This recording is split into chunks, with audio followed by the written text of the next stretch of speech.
It's spooky season, bitches.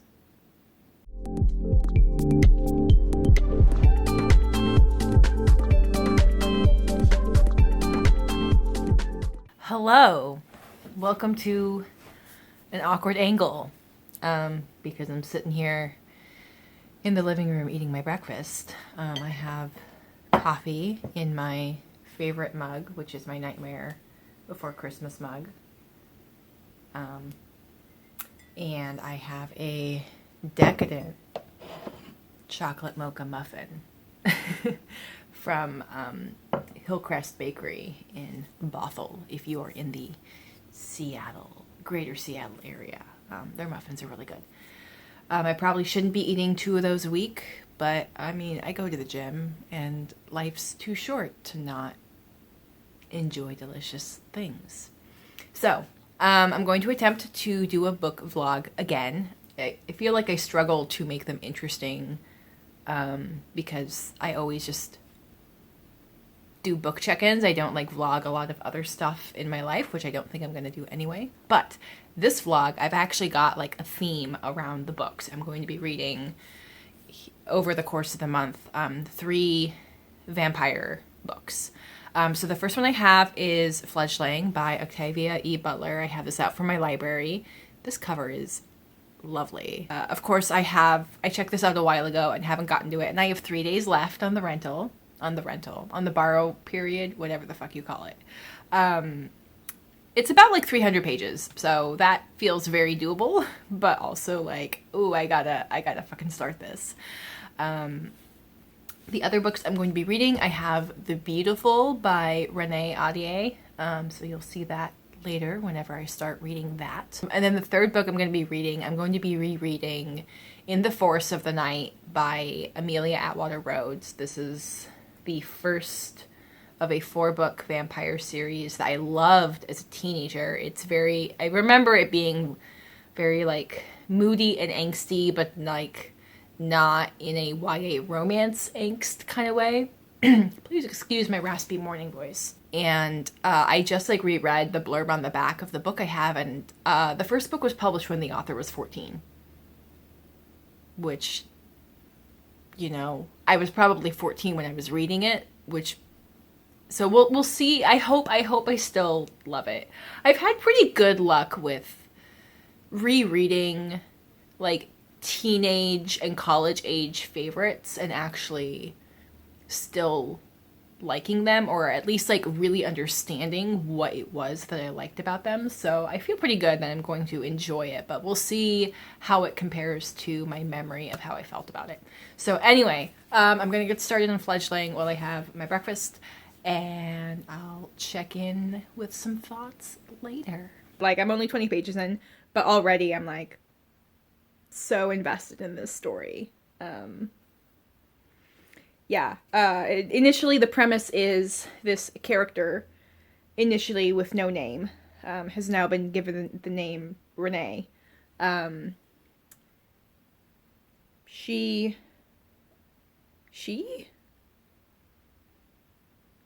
I don't know why I assume this character is female, because I don't think we've established that. But I guess with the name Renée, there's that assumption. If the assumption gets challenged later, I'll mention it. But she wakes up in pain, injured, doesn't know what happened, slowly kills an animal and feeds on them and recovers, and over several days or several weeks, we're not really sure, she recovers enough to find an abandoned, burned out town area, get some clothes, and start walking down the road, and gets picked up by someone who is concerned for her. And then we find out that, oh, well, the problem is that she's in the body of a child. The guy says, you're only 10 or 11. What are you doing just walking out here? Are you okay? So it's a very interesting little beginning. I really liked the depiction of the amnesia of I didn't know who I was, I didn't know what was going on, but I looked around and I'm water is falling from the sky. That's rain. I know what rain is. I don't think I've ever stood in rain this hard before. And just the character's calm fascination of discovering what she or they do remember and what they don't. Very beginning of the story, but already I like the way that we are discovering the world through this character who has this select amnesia. Hello. I look a little bit different. I put on some makeup. Okay, so I'm like 60 pages into the book now. I'm still really liking it. We have confirmed that our protagonist is female, and it was nice to hear that confirmed from the protagonist herself. As seems to be the case with vampire fiction that includes vampires in childlike bodies, there is some uncomfortable implied pedophilia going on, but there's enough conversations about Renée, the protagonist, saying, this body is not reflective of my age. I am not actually a child. I am not. I look like one, but I'm not. And then there's also some little conversations from the man that she's involved with where heavily implied that, like, under normal circumstances, he would not be attracted to a body that looks like that. There's definitely some... Because the man has been bitten by the vampire, there is some chemical, paranormal pull and attraction that's interesting. It's interesting exploring that, like, vampire and fledgling relationship, vampire and, you know, whatever term you're using for the bite victim. And we see our protagonist kind of creating a host of... a pool of a blood bank, so to speak, so that they do not have to just rely on draining one person. Because there's, like, a lot in there about, like, consent and harm, or, like, avoiding harm, avoiding taking too much, like, as fucked up as a vampire and food relationship is, trying to make that relationship as healthy and mutually beneficial as possible, which is very interesting. I was talking about the pedophilia aspect. The guy saying things where it's like, you know, you get the impression that, like, his attraction is because of the vampire thing, not because of the child thing. So, like, as much as, like, that's creating this environment of unease and discomfort, there are these little life rafts of other information to be like, but it's different. It creates unease without it being immediately horrific and overly uncomfortable, which I really like. I really like a slow building of unease rather than just things being horrific. Yes, there's all this unease and discomfort of vampire monsterness, but there's also this curiosity, this mystery that we are following that is really engaging. And I think it's a very interesting way to explore the world, because there's a lot of meticulous world building, but it's not just really meticulous descriptions or info dumping. It's kind of like a detective, you know, looking over a bunch of evidence, looking over, you know, a crime scene, trying to tease out what's important and what's normal. And okay, but now I have to put it down because I need to go to the grocery store and buy toilet paper. Because I am like 4 sheets away from being out of toilet paper. So I need to go do that now, because otherwise I will forget and then it'll be a problem. It's lunchtime. So I'm having a very haphazard lunch of some bacon that I cooked up, and then I used the bacon grease to toast up some Brussels sprouts that were frozen, and frozen peppers and onion, and I put salt, pepper, and cayenne, and this is a Beyond Meat sausage, which is kind of ironic that I cooked it in bacon fat, but I was trying to use up the remnants of ingredients from other stuff, and then I wanted to try the Beyond sausage. So we'll see how this goes. It was pretty good. I mean, you can't go if you are someone who eats meat. You can't go wrong frying up stuff in bacon grease. I feel like I want to try the Beyond sausage like on a kebab, where it's being roasted right next to onions and other peppers and stuff. Yeah, okay, this isn't a very interesting picture, so let's move on. Hello, good morning, it's the next day. As far as the book, Fledgling, I'm like 68% along. I've got about a little over 100 pages left. I'm still really enjoying it. We have found out our character's name is actually Shori, not Renée. I wouldn't describe this as a horror novel, which is good, because I kind of like things that are like something with horror elements rather than like straight up horror. It's definitely more of like a very tense murder mystery, thriller mystery with like paranormal elements, where so far the story is figuring out what happened to Shori's family and to her to cause the injury, that caused the amnesia, and we're learning a lot about these vampire characters called the Ina and their history, and learning about their like commune polyamorous symbiotic culture is fascinating. Yeah, that's definitely like one of the more interesting interpretations of like vampire culture in biology. I don't know if that's the right word. So that's very interesting. At the moment, we're dealing with something that's definitely got like old mafia family feud vibes. So I'm interested to see how that turns out. Yeah, I'm really enjoying it. I'm not sure how much reading I'm going to get done today. I have decided to go to REI because earlier this week I ripped my favorite pair of work pants. I only have one other pair of cargo pants. I really like cargo pants for my job.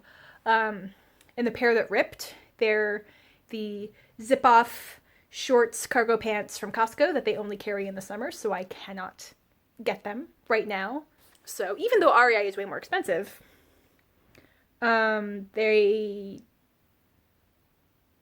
of all the places I have been looking for more pants, they have the best selection of stuff that fits woman-shaped bodies. No, that's not the right description. That they have the best selection of practical cargo pants that fit hip-heavy bodies. I'm tired of my pants not fitting comfortably. So, expensive pants it is.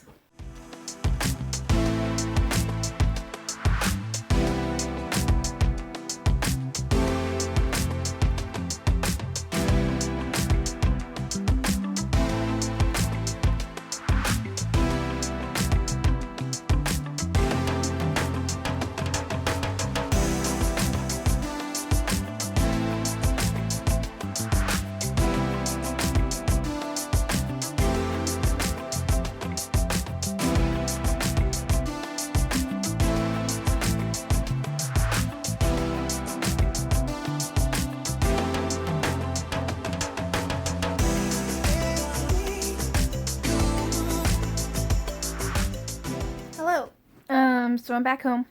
I had lunch. I did some more reading while eating. I ended up getting one pair of REI branded pants that were $70, which is barely comfortably expensive. Like, I feel weird spending that much money on something I know is going to get trashed. But I also know that like fast fashion has really warped our sense of how much good quality items should cost, and good quality stuff lasts longer. So I bought them, and just because work is kind of unpredictable right now, I didn't want to be without work pants. What am I going to do? It's 1:15. I think I just need to do just like some general cleaning because I just find it really hard to focus when everything is a mess and things have been a mess because work has been irregular. That's a whole other story. Hi, I'm in my kitchen. I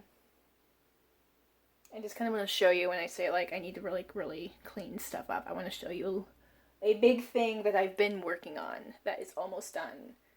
That is going to make me feel so much better. Here's my giant pile of materials I've been saving from Blue Apron because it breaks my heart to put that much garbage into the landfill, and I've just received my fresh box today. I need to unpack that. But so I get Blue Apron. There's a huge conversation to be had about mental health and cooking, and I don't really want to get into it right now, but the long story short is Blue Apron is the thing that works for me right now to eat fresh produce, not be anxious about wasted ingredients, and not entirely eat processed frozen food and takeout all the time. But the amount of packaging gives me anxiety. And so what I was doing is I was saving everything, and every package we get 2 ice packs. And I found that I could store about 6 of them in a box. And I had about 8 to 9 of these boxes. I had them under here. I had them all under my work table and like along this shelf over here, which was getting out of hand because we are getting to the time where we need to turn our heater on. We don't have our heat on right now. And I just decided that something had to give. And the ice packs were the hardest to find somebody to recycle or reuse them, and they took up the most space. So I have been emptying out the ice packs. They are saline based, so I can wash them down the drain. It felt weird to just be looking at stuff and not actually talking to you. So where was I? Getting rid of ice packs. Before I would get rid of them like 2 at a time because I would completely rinse out the bags and let them fully dry because I've got plastic film recycling, and that meant I could only clean out 2 bags like every 2 days, and it just wasn't working for me.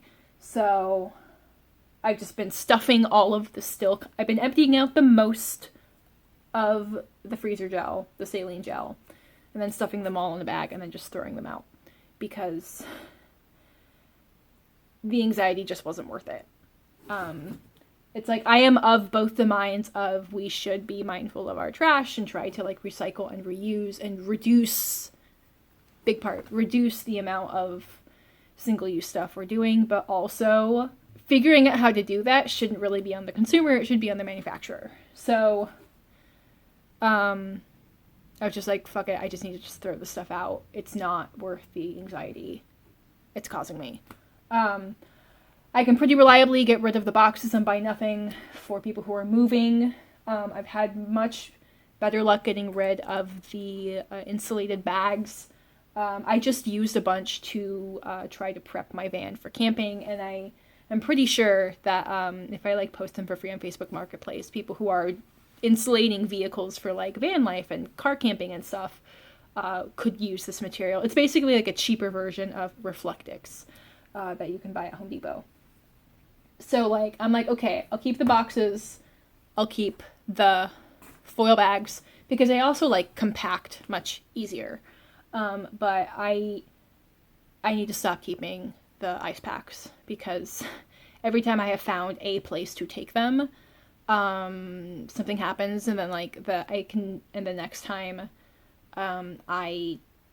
they're not taking them anymore. And the pandemic has been a huge part of that because I was donating them to a place that was delivering meals to people who were living with HIV/AIDS, and it's understandable that they would not be accepting external donations at this time at all.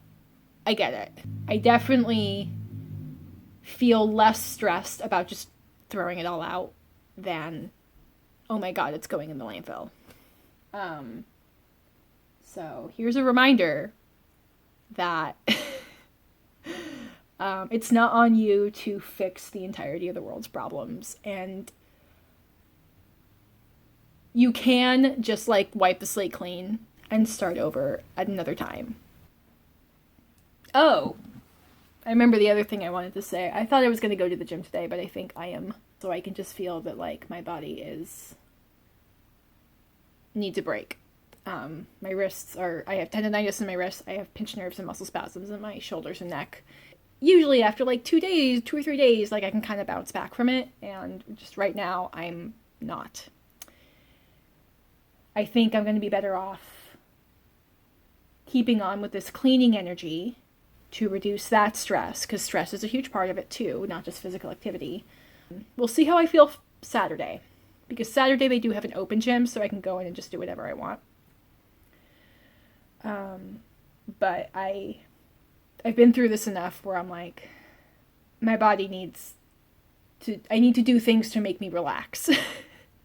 So again, like I'm not going to feel bad about doing what I need to instead of what I feel like I should do. So maybe tomorrow I'll see if my dad is good for a hike. All right, I have officially run out of reasons to procrastinate. And then I can just like sit on the couch and read. Because this is supposed to kind of be a reading vlog, but whatever. Well, it's a good thing I bought those pants because I'm going for a hike with my dad today. So here's the new pants. My phone fits just barely. These are fine. They don't have quite as much stretch as the Costco ones that I love. But the butt doesn't have too big a gap here. Yeah.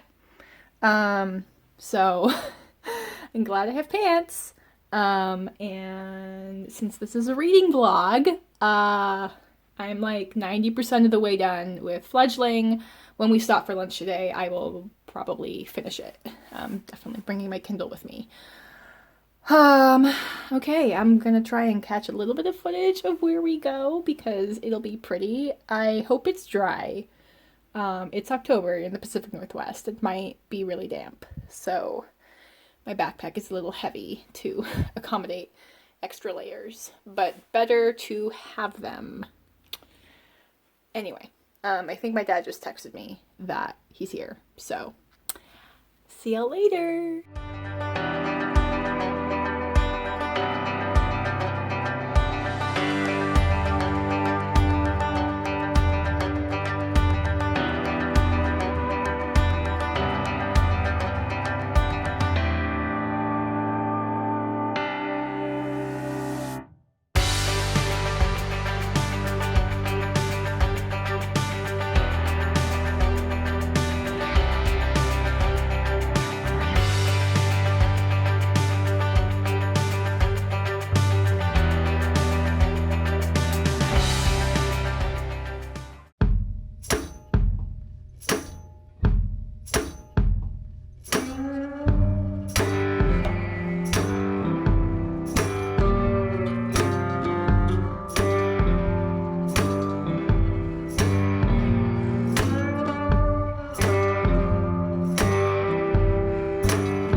Hello, I'm back from my hike. My honey should be home any minute now, and I have to wash some dishes before we do dinner. Maybe we'll do takeout, because I'm tired, and the Blue Apron we have for tonight takes a long time to cook. The hike was great. The weather was great. It got quite cold up where we were eating lunch. I finished my book. I finished Fledgling in my hammock. But I was only reading for like 20 minutes, and then I'm like, I'm cold. I had like almost all of the layers I had brought with me on, and like it was fine when we were moving. But as soon as I was like done eating and not moving, then I was cold. Fell on my butt twice coming down, like not hard, but the trail was really rocky and full of roots, and it was like everything was very, very damp. Like it's clearly fall, where even though it wasn't raining and kind of sunny, there was just so much water all over the trail. Very glad I brought my walking stick because that helped a lot. And definitely keeping those pants now that I got mud all over them. I finished Fledgling. I still really love it. I thought the ending wrapped up like a little bit too quick. Like I was kind of curious. There's like this huge trial at the end to figure out what to do about the people who had destroyed Shori's family. And I was interested to see like how they wrap things up. There was also, when they were talking about like how the trial was going to go, there was a very interesting comparison and critique of the human American justice system, or lack thereof, in comparison to what the Ina people do instead. But yeah, like the ending was satisfying, but I felt like it just needed like another page, even. Like, just like from the resolution, like from the, oh, this is how it's going to work out, to the actual end felt very short. And I would love a sequel. Is there a sequel? Hold on. Let me, now that I have internet, I can look up that. Okay, it's a standalone, which is fine. I just really would have loved to have seen Shori as an adult. I would have loved to have seen this character at her full power. But maybe like the interest of the story is, look at how powerful she is when she's not at her full power. Anyway, great. So I will start reading one of these other vampire books soon. And I will pick up the camera whenever I do that. And we have a return of the morning frog voice. So it's a couple days later. I have finished some other books in the interim. And now I'm going to start In the Forest of the Night by Amelia Atwater-Rhodes. This should go by pretty quick. I've got some reading sprints this afternoon that I'm going to try and tune into. Alright, so now I'm gonna drink my coffee and eat my muffin. I do not eat these every day for breakfast. Apparently just on the days when I'm vlogging. I have been reading about an hour and a half, and I am almost done. It's a very fast read. But I'm going to put it down for the moment and go do other things. I'm definitely enjoying it. I definitely see the appeal to my teenage self, because there is definitely like a moodiness and an angst that I feel like definitely resonates with moody teenagers. The writing is like simple and direct, but like not boring. It communicates like this bleakness and detachment that definitely feels on brand. That feels a weird way to describe it, but like that's common vernacular. It feels on brand for a 300-year vampire character. The book goes back and forth between present day, which I think is like present day pre-cell phones, and then where the vampire is dealing with some stuff now, and then her origin story of when she was first changed and first, the first few years of her life as a vampire, and like showing the development of the feud that she is dealing with currently. So yeah, it's totally a fast read. I feel like I keep thinking of Beautifully Bookish Bethany did a review, or like talked about a book that was like, it's middle grade, but she's like, she would be hesitant to recommend it to just any middle grade kid. But like, if you know like a middle grade kid who's like a creepy goth kid, Like a 12-year-old whose favorite fictional character is Wednesday Addams or something, I feel like the writing style is approachable enough for a young reader, but I feel like someone would need to really be interested in vampires or need to be interested in like the very moody atmospheric vibes of a vampire novel. Or if you've got like an older YA reader who, I don't know, for a school assignment needs to read a book, but needs to read something that isn't very technically challenging, but like the themes don't feel infantilizing. I feel like this writing style would suit that as well. But yeah, I'm enjoying it, and I'm seeing snippets of future stories. Like I'm starting to get flashbacks to the other 3 books in the series that I own, and I'm like, oh yeah, I wanna. It's a good sign when like revisiting one book makes you kind of want to revisit the whole series. So, cool. Anyway, yeah, I'm gonna go do other things, and I'm probably gonna finish this later today, and then I will move on to reading The Beautiful. Okay, it's like a day or 2 later since I last filmed. I finished. What was I reading? In the Forest of the Night. Still enjoyed it. There was a fun moment where it made reference to a character who we get a full story of in a later book. It's a human girl, and it's just like a little, like a sentence or 2 about she writes stories about vampires that are true, and no one knows how she knows the things that she writes about.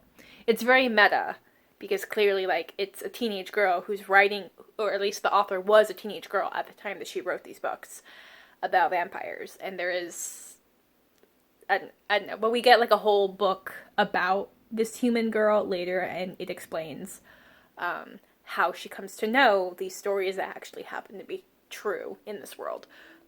So that was a fun little reminder to one of the other stories. So now I have picked up The Beautiful, and I took off the cover, and I don't know if you're going to be able to see this. Hold on. Maybe you can kind of see that. It's all stretched out, though.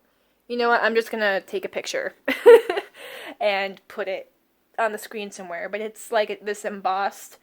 It's a lion with the mouth open, and in the mouth is a fleur-de-lis, which kind of makes sense because there's a lot of French culture represented in this book because it takes place in New Orleans.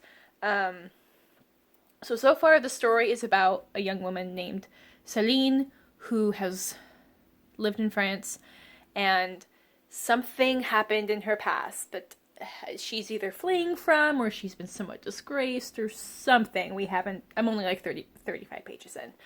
Something terrible happened, and she has now been sent to this convent in New Orleans, where as these adult women help out in the convent, and then the nuns help them find husbands. And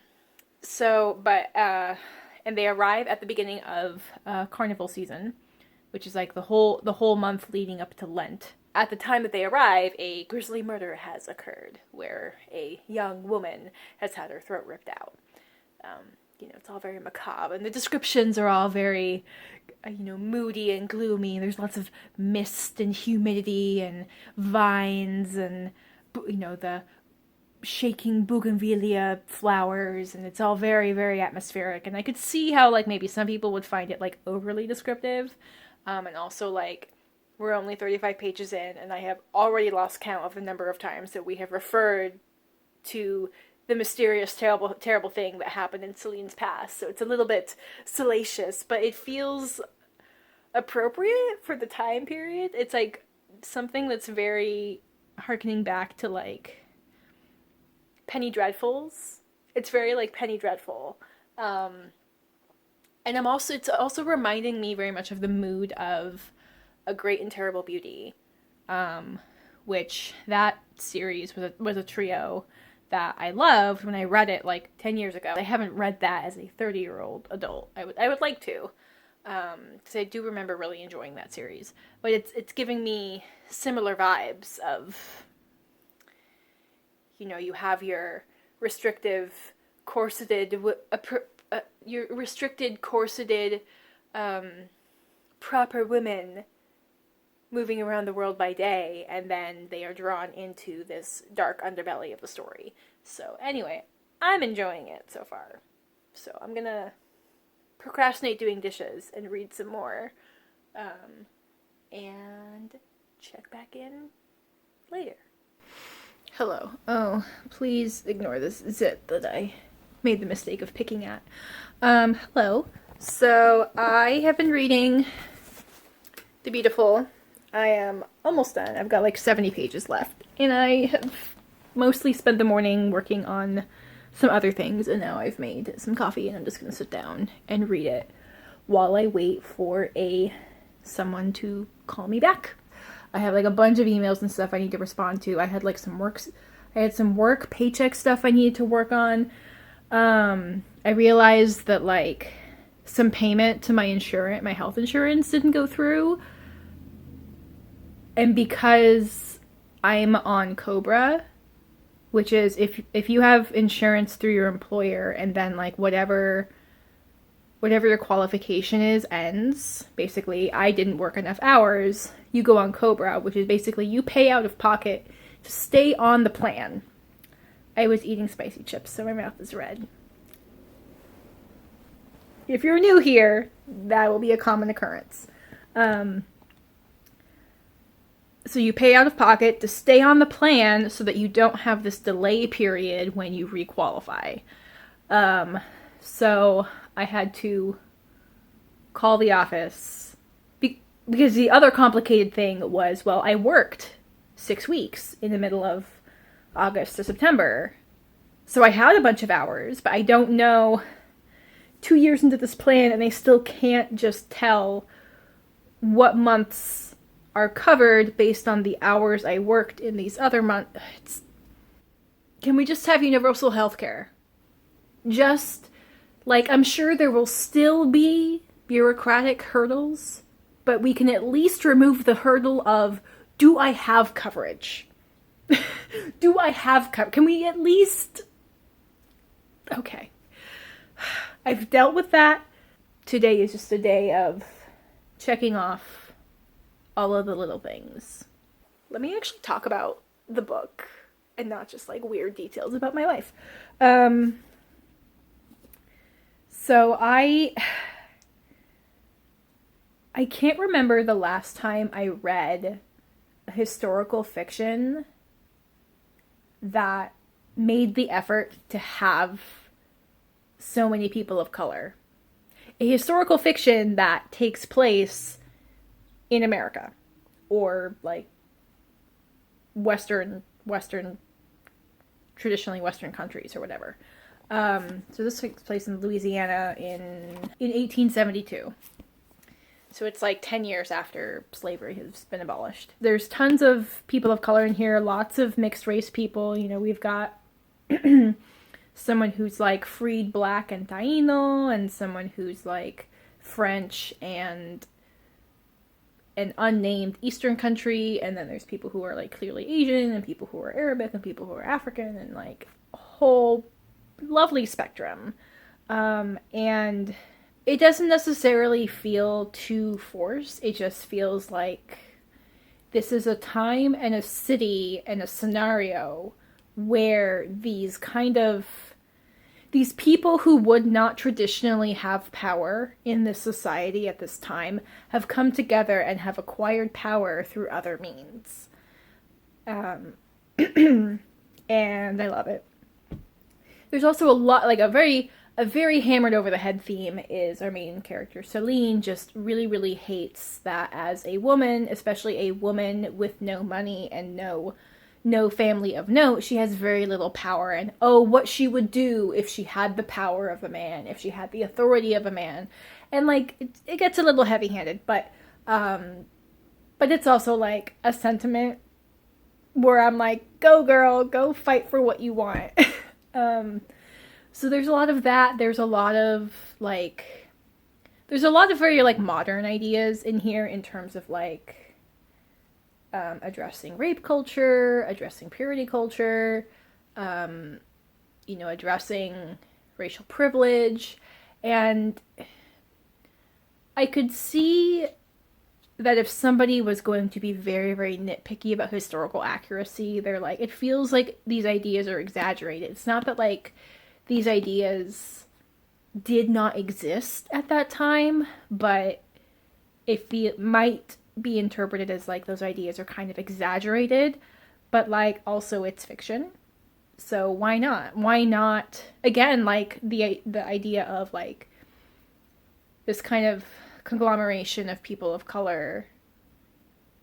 I think there is, like, this coming together of all of these progressive ideas in contrast to what polite society has dictated. I've kind of lost my train of thought, and the grammar specifically. Hopefully you have parsed out what I'm saying about ideas in this book. And yeah, I'm enjoying it. I'm eating it up. It's definitely, like, the paranormal aspects are definitely more varied than vampires. Like, there's definitely, like, references to, like, werewolves, references to different fae creatures. One thing that I think bothered is too much of a word, is too much of a thing. But one thing that I've seen in other books that kind of throws me off that happened in this book is, like, so we have Celine's perspective, and then we have interspersed first-person chapters from whoever the harmful creature is, or not necessarily creature, but whoever is the orchestrator of harm in the city. But then, like, halfway through the book, we suddenly get, like, one chapter that is from the perspective of another character. And then I don't think we've had another chapter from his perspective. And it does show of, like, a very interesting scene that sets up some stuff. It doesn't feel fluid. It feels like the fixing of a plot problem to just throw in this... Excuse me for shaking the camera. To just throw in this other perspective for this one chapter. And I'm like, I would have... If you're going to do that, like, you don't necessarily need to alternate the chapters the whole way through. But... choose to have that perspective as part of the story more consistently than it was. Anyway, just, you know, nitpicking. But anyway, I'm gonna get back to it before my coffee's too cold. Bye. I've only just started reading and I just thought of something. So there is two people in a family with the last name Saint-Germain. And then I was reminded that in the TV series Castlevania, which deals with vampires, there is another character named Saint-Germain. He's a time traveler, he's not a vampire, but that made me curious. So, Saint-Germain name in the beautiful Saint-Germain name in Castlevania. So I kind of looked up to see if, like, the Castlevania character was based on anything. And the Wikipedia says that the character in Castlevania is likely a reference to the hero of Chelsea Quinn Yarborough's well-known book series, The Saint-Germain Chronicles. I looked that up. That was a book series I think was published in the 80s. In turn, the Count Saint-Germain character is based off a true historical figure, Comte Rakoczy, Rakoczy, Comte Rakoczy de Saint-Germain. Saint-Germain lived most of his life in London and was an active occultist, philosopher, and composer. Much of his origins are shrouded in mystery. He claimed to be centuries old and son of Transylvanian Prince Francis II Rakoczy. I do not know if I was pronouncing that right. I have no evidence that any of these things are connected, but it just seems interesting that this name keeps popping up in fiction that kind of deals with vampires, occult, paranormal stuff. So I thought that was interesting. I finished it. I did not accurately predict who the killer turned out to be. And then I think I understand what's going on in terms of who belongs to the Brotherhood and the Fallen.